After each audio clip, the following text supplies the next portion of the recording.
ડભોઈ ખેડૂતોનું આંદોલન છેલ્લા 4 દિવસથી છે। હેતુ એટલો જ છે, સરકાર જે ઠરાવમાં વારંવાર બદલાવ કરે છે।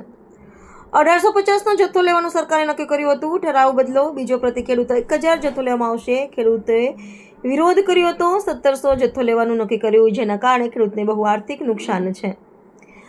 આવેદનપત્ર એપીએમસી ખાતે ઉપવાસ કરી સરકાર સામે નોંધાવી રહ્યો છે વિરોધ। રાત્રે ભજન ધૂનથી રમઝટ જમાવીને પણ સરકારને જગાડવાનો કરી રહ્યા છે પ્રયત્ન।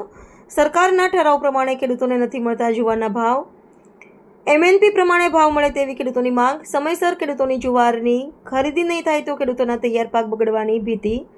ઠરાવ પ્રમાણે ખરીદી નહીં થાય તો ખેડૂતોને મોટું આર્થિક નુકસાન। મોટી સંખ્યામાં ખેડૂતો આંદોલનમાં જોડાયા છે। હજુ સુધી કોઈ નેતા કે લાગતા વળગતા અધિકારીઓએ ખેડૂતના પ્રશ્નોના નિકાલ માટે નથી બતાવી તૈયારી। કોઈએ પણ ખેડૂતોની નથી લીધી મુલાકાત। જય જવાન જય કિસાન। ડભોઈ તાલુકાની અંદર એપીએમસીમાં છેલ્લા 4 દિવસથી ખેડૂતો આમરણ અનશન ઉપર બેઠેલા છે। અમારી માંગ એમએસપીના ભાવથી જે જુવાર ખરીદી થતી હતી એની અંદર જે 1 થી 15 તારીખ 30 તારીખ સુધી જે ખરીદી થઈ છે અને પછી 1 તારીખે જે ઠરાવ કરવામાં આવેલો છે કે હવે પ્રતિ ખેડૂત 1000 કિલો લઈશું, એના વિરોધ કરતા હતા અને ત્યારબાદ અમારો વિરોધ થયા પછી એને સુધારો કરી 1700 કિલો કરવામાં આવેલ છે। અમારી માંગ એ છે કે જે જૂનો મૂળભૂત ઠરાવ હતો એ આધારે 1850 કિલો પ્રતિ હેક્ટર જે પ્રમાણે ખરીદી પહેલાં કરેલી છે ખેડૂતોની એ જ પ્રકારેની ખરીદી થાય। જ્યાં સુધી અમારી માંગ પૂરી નહીં થાય ત્યાં સુધી અમારું આ અનશન આંદોલન ચાલુ રહેશે। સરકાર એક તરફ એવું કહે છે કે કૃષિ બચાવો, કિસાન બચાવો, અને એક તરફ આવા કાળા ઠરાવો કરી અને ખેડૂતોને આર્થિક રીતે તોડવાના પ્રયત્નો કરે છે। એ બંને વિષમ વિષયો છે અને આની અંદર યોગ્ય ન્યાય સરકાર કરે એવી અમારી માંગ છે। છેલ્લા 4 દિવસથી ધરના ઉપર બેઠેલા છે।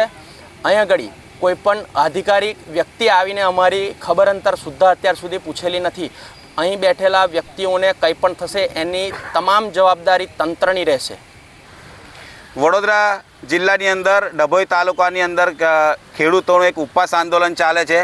વિષય એટલો જ છે કે ઝાડનો જથ્થો જે પ્રતિ હેક્ટર પ્રમાણે 1850 કિલોગ્રામનો જથ્થો જે ઠરાવ કરીને સરકારે જે લેવા કીધેલો, ત્યાર પછી 1000 પ્રતિ ખેડૂત પ્રમાણે કિલો લેવાશે આવો નિર્ણય આવ્યો। એ નિર્ણયનો અમે વિરોધ કર્યો કે ભાઈ જૂનો જે ઠરાવ હતો 1850નો જથ્થો તમે લેતા હતા પ્રતિ હેક્ટર પ્રમાણે, એ પ્રમાણે ચાલુ રાખો।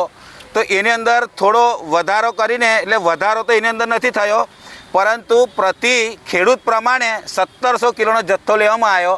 પણ અમારી માંગ એટલી જ છે કે જાહેર બધાએ કરેલી છે અને ખેડૂતની સમસ્યા બહુ મોટી છે અને ખેડૂતને બહુ મોટું આર્થિક નુકસાન થાય એવું છે। વરસાદ માથે છે, જેથી કરીને જે જૂનો ઠરાવ હતો પ્રતિ હેક્ટર બરાબર 1850નો કિલોગ્રામનો એ યથાવત રાખે। અને અમે 4 દિવસથી ઉપવાસ પર બેઠા છે અને અમારું ઉપવાસ આંદોલન યથાવત રહેશે। સરકારને અમે રજૂઆત કરેલી છે।